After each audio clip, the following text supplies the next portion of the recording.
Memperluas akses perguruan tinggi. Setiap tahun rata-rata sekitar 3,6 juta siswa lulus sekolah menengah tingkat atas.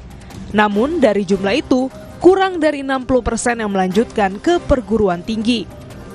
Data yang diambil dari publikasi di situs web Kementerian Koordinator Bidang Pengembangan Manusia dan Kebudayaan pada 5 Maret 2022 menunjukkan rendahnya akses pendidikan tinggi di Indonesia. Meski terus meningkat, angka partisipasi kasar pendidikan tinggi masih rendah, baru mencapai 39,37 pada tahun 2022. Salah satu upaya yang dilakukan pemerintah kemudian dengan mengoptimalkan jalur masuk ke perguruan tinggi negeri. Sebanyak 156.029 calon mahasiswa yang lulus di jalur seleksi nasional berdasarkan prestasi diajak bertanggung jawab atas pilihannya.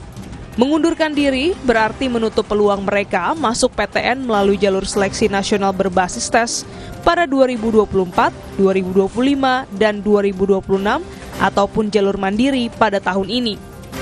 Di tengah rendahnya angka partisipasi kasar pendidikan tinggi, upaya tersebut diharapkan membuat daya tampung 145 PTN peserta seleksi nasional penerimaan mahasiswa baru dapat terisi secara optimal.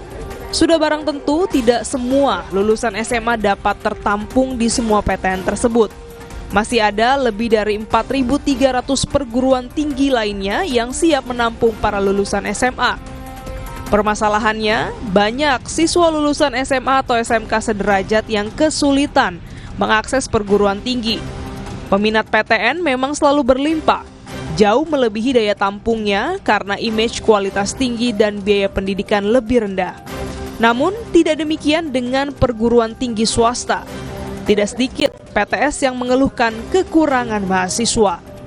Mayoritas siswa potensial mempunyai dukungan kapital ekonomi dan kemampuan akademik sudah tersaring di PTN atau PTS-PTS yang dinilai berkualitas.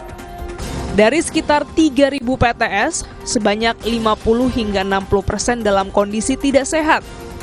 Upaya pemerintah memperluas akses ke PTS dengan mengembangkan atau meningkatkan kualitas PTS melalui penggabungan PTS belum membuahkan hasil signifikan.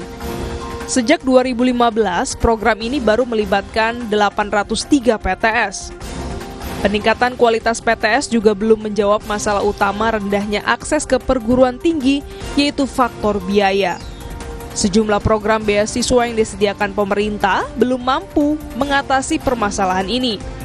Selain jumlahnya terbatas, pelaksanaannya seringkali juga kurang tepat sasaran. Skema pinjaman kuliah juga masih menjadi wacana. Di tengah kondisi seperti ini, skema kolaborasi untuk menyediakan biaya kuliah bisa menjadi alternatif solusi. Pemerintah dapat berkolaborasi dengan perbankan atau pihak swasta untuk memberikan pinjaman pendidikan bagi mahasiswa atau orang tua mahasiswa kurang mampu. Di tengah upaya pemerintah mempersiapkan sumber daya manusia unggul menuju Indonesia Emas 2045, keberpihakan kepada mereka yang terpinggirkan hendaknya menjadi program prioritas.